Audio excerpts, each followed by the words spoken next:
नमस्कार, एनडीटीवी की इस विशेष प्रस्तुति में आपका स्वागत है।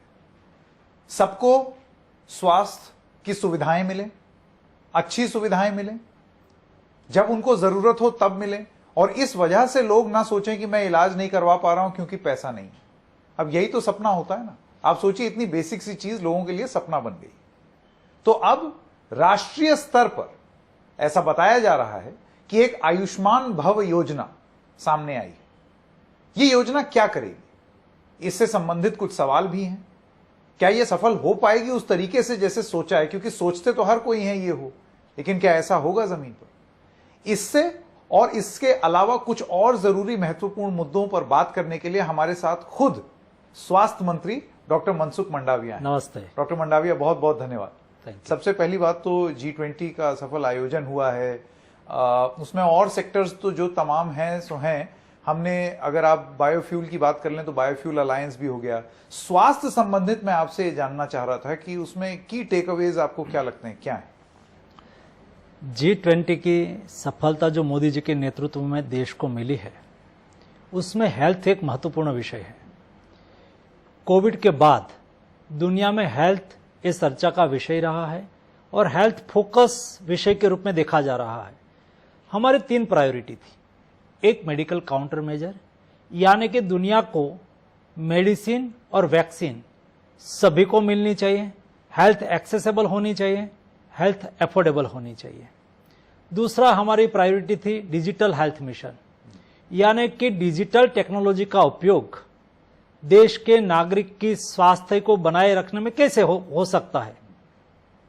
तीसरी हमारी प्रायोरिटी थी, जब पेंडेमिक जैसी स्थिति होती है तो उसके लिए पहले से ही तैयारी होनी चाहिए, और उसके लिए इक्वलिटी कैसे हो, दुनिया में सभी लोगों को पेंडेमिक की स्थिति में एक दूसरे देश उसको कैसे मदद करे और सब लोग साथ में मिलकर पेंडेमिक का सामना कैसे करें।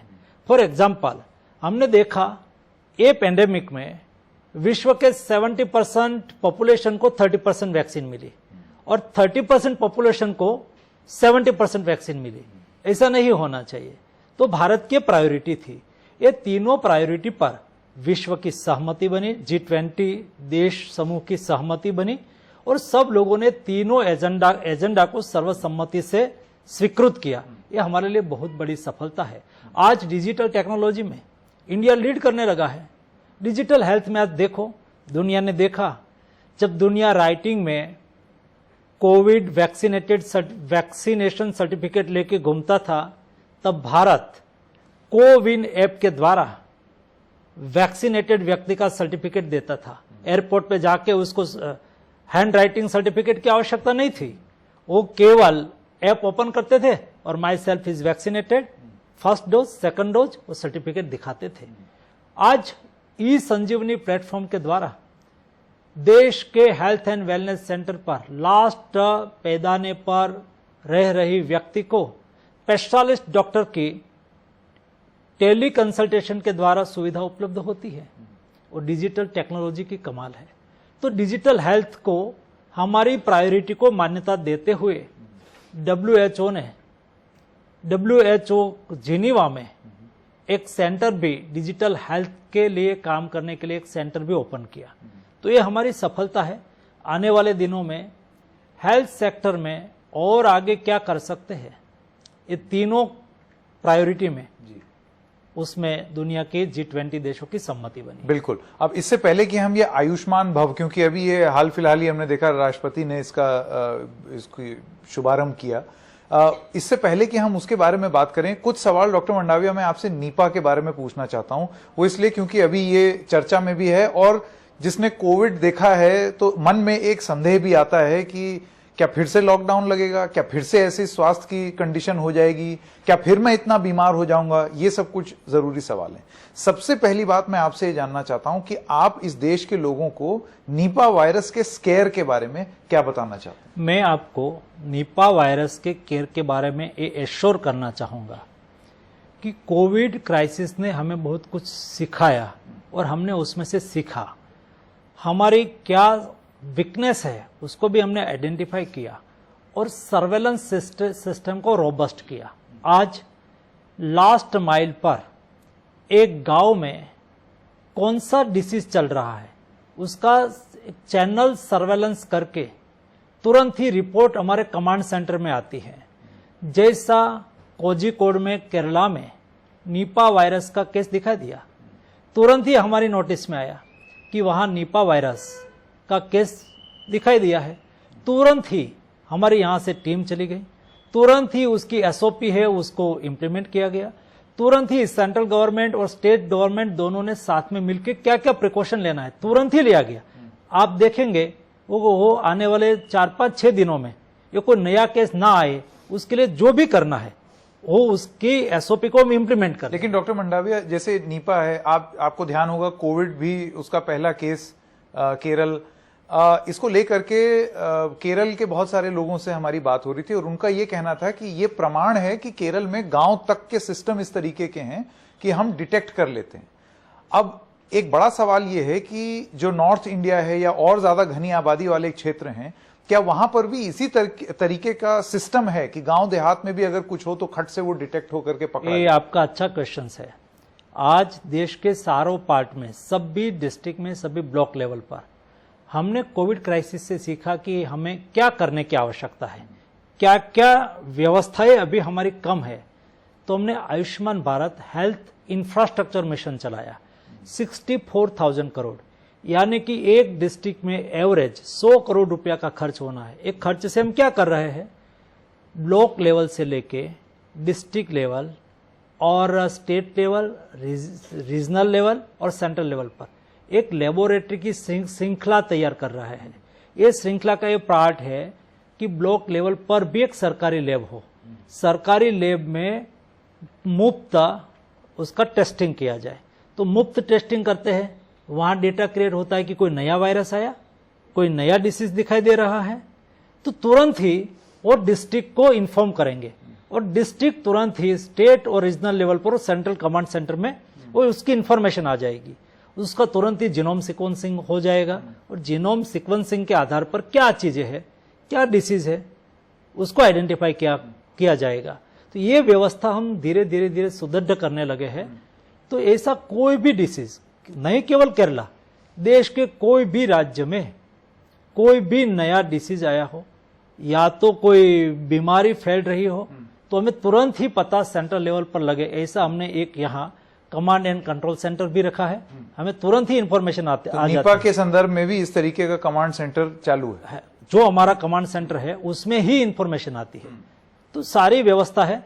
आपके माध्यम से मैं देश को एश्योर करना चाहूंगा कि मोदी गवर्नमेंट हेल्थ सेक्टर को लेके बहुत सतर्कता से, जागरूकता से काम कर रही है और ऐसी कोई महामारी में, जैसा हमने कोविड के सामने दुनिया को एक एग्जाम्पल कोविड मैनेजमेंट का दिया, हम कर सकते हैं, वैसा आने वाले दिनों में भारत में या तो विश्व में कहां भी ऐसी हेल्थ इमरजेंसी आए तो हेल्थ इमरजेंसी में बेस्ट काम कैसे किया जा सकता है, ये मॉडल हमने ऑलरेडी डेवलप कर लिया है। जी, इससे पहले कि मैं आयुष्मान भव, क्योंकि वो बहुत जरूरी योजना है, एक आखिरी सवाल नीपा से जुड़ा हुआ ये पूछना चाहता हूं कि देखिए कोविड में वो फैला बहुत तेजी से, लोगों ने मास्क पहना, वैक्सीन लगी, अब ये नीपा वायरस है, इसके बारे में आपके पास ऐसी क्या जानकारी है?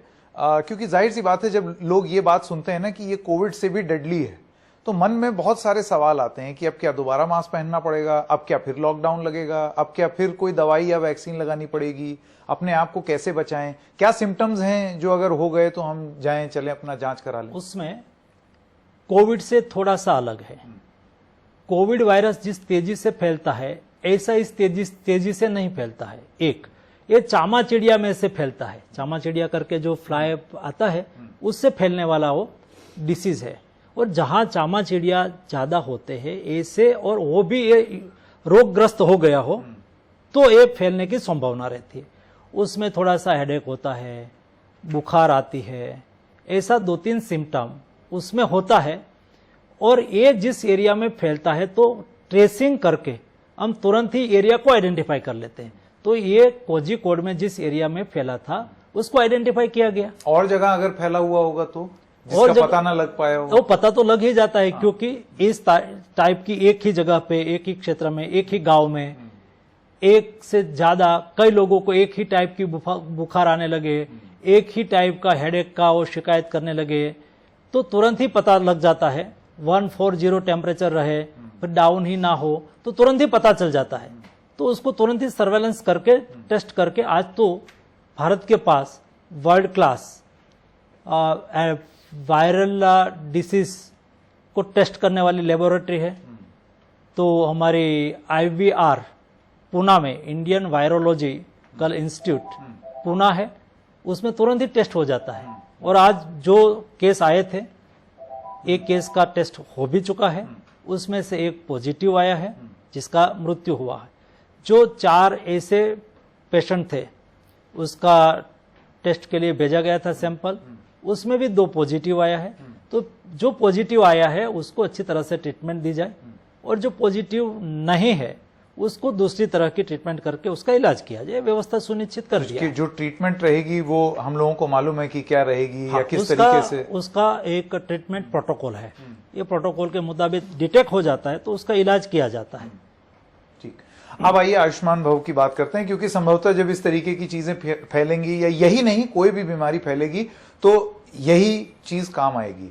डॉक्टर मंडाविया, सबसे बड़ी चिंता का विषय लोगों के मन में यही रहता है कि स्वास्थ्य और शिक्षा, और इस पर, इन दोनों चीजों पर बराबर ध्यान दिया जा रहा है या नहीं।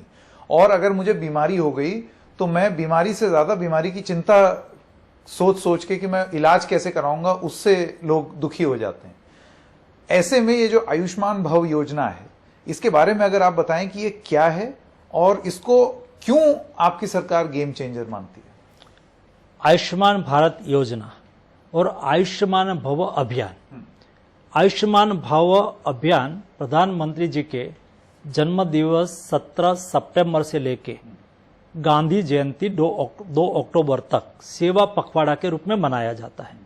तो हेल्थ मिनिस्ट्री ने तय किया कि प्रधानमंत्री जी मानवता की सेवा के लिए जाने जाते हैं। गरीब, शोषित, वंचित और पीड़ितों के प्रति मोदी जी का जो समर्पण और सेवा भाव है, ये उसकी एक पहचान बनी हुई है। तो मोदी जी जन्मदिन के अवसर पर और तो कुछ लेते नहीं हैं, कोई भेंट सौगात ऐसा कुछ तो होता नहीं है। तो हम मोदी जी के प्रति कैसे कृतज्ञता व्यक्त करें?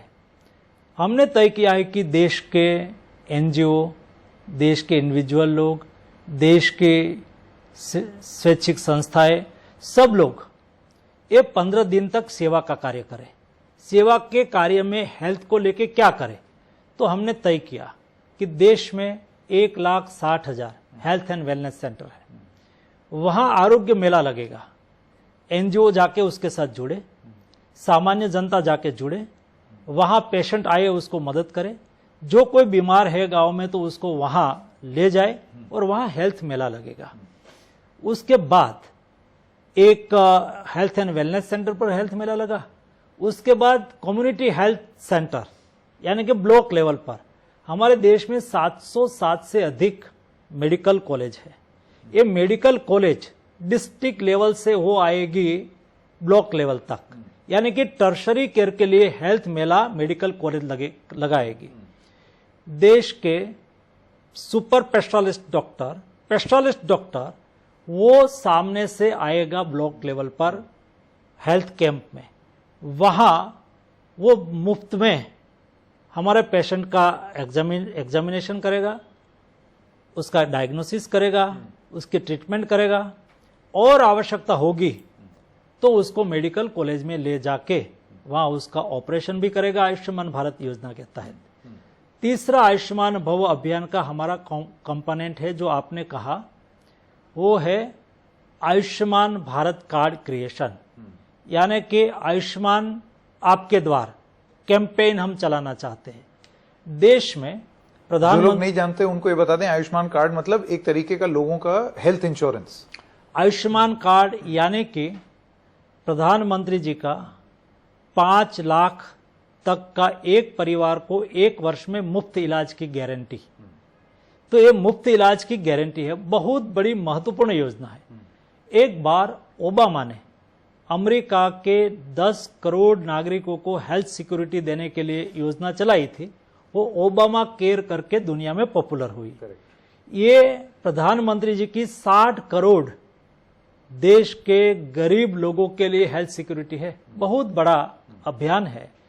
और एक आजादी के बाद एक ऐसा अभियान है जो अभियान ने समानता लाई हो, गरीब और अमीर के बीच में जो असमानता है उसको खत्म कर दिया। कैसे?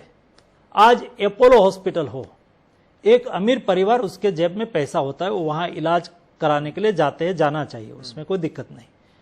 लेकिन ये ही अपोलो अस्पताल में आयुष्मान भारत योजना के लाभार्थी गरीब व्यक्ति आयुष्मान कार्ड लेके वहां चला जाता है, तो उसका भी इलाज, चाहे एक अमीर परिवार का इलाज होता है, जो डॉक्टर एक अमीर परिवार का, अमीर व्यक्ति का इलाज करता है, यही डॉक्टर आयुष्मान भारत योजना के लाभार्थी गरीब व्यक्ति का भी इलाज करेगा।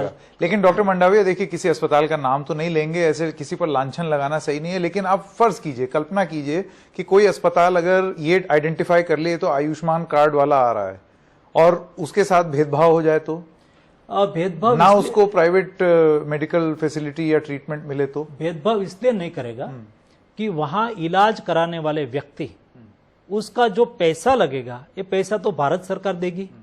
तो पैसा भारत सरकार उसको तब देगी जब लाभार्थी कहे कि मेरा इलाज अच्छी तरह से संतोषकारक रूप में हो गया है, तो वो स्वाभाविक तौर पर हम उसको पेमेंट दे देते हैं।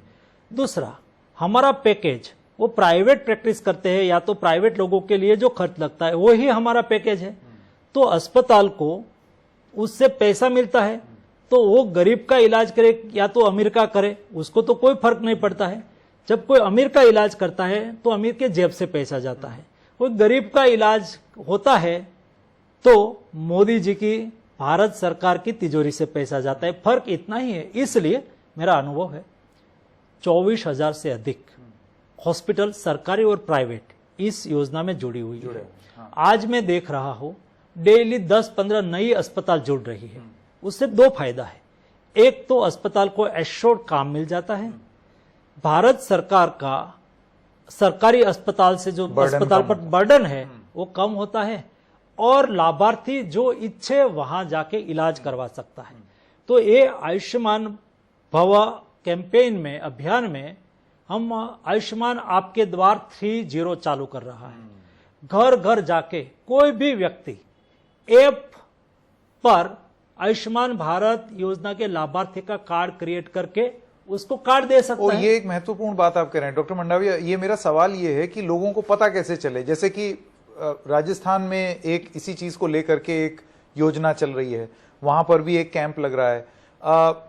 तो मैं जो समझ पा रहा हूं, आप ये कह रहे हैं कि एक अवेयरनेस क्रिएट करने के लिए कि कौन उसका लाभार्थी हो सकता है, तो वो उस तरीके के कैंप लगाए जाएंगे और लोगों को इससे जोड़ा जाएगा। उसमें ऐसा है, आप व्यक्ति हो, मैं व्यक्ति हूं, और मैं एक पखवाड़े के दरमियान सेवा करना चाहता हूं और एक गरीब व्यक्ति को 5 लाख की मुफ्त इलाज की गारंटी, तो आप आयुष्मान भारत योजना के लाभार्थी हो, आपको चिंता करने की आवश्यकता नहीं है।